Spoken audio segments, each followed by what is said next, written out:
Hello hi नमस्कार जय Jagannath friend welcome back to my channel. आज मु बना जाऊँ छोले तरकारी।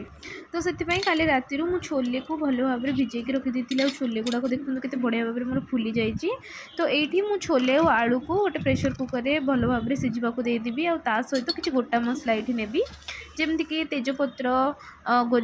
तेजपत्र लवंग स्टार फुल आ गोटे गुजराती ये सबको आम भल भाव में हलदी और लुण सहित मिसेकी सिझाक 4 ରୁ 5टा सीटी मारिया दबा आउ सिझा भितर आम ये मसला प्रिपरेसन करवा मसला मुझे दीटा बड़ पिज को सोरिष तेल प्रथम भाजी नौची किसी समय भाजी गलापर अदा रसुण आ गोटे सुखिला लंका को पेस्ट कर रखी थी आड करनेबी आई सब को पिज सहित भल भाव में कषा को छाड़देवी तापर मु गोटे बड़ टमाटो को भल भाव में ग्राइंडिंग करके आउ ता सहित ये किसी गुंड मसला नहीं कि जीरा गुंड धनिया गुंड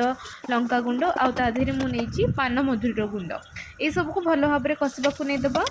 आउ ये किसी समय कषब जमीक तेल बाहरी तापर आम कौन करा ना से जो सिझे रखी थे से सब गोटा मसला को काढ़ी नवा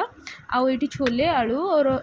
पानी को ये आड कर नवा तापर किसी कसूरी मेथी आउ चिकेन मसला को पकईकि भल भाव में सिझा छाड़िया।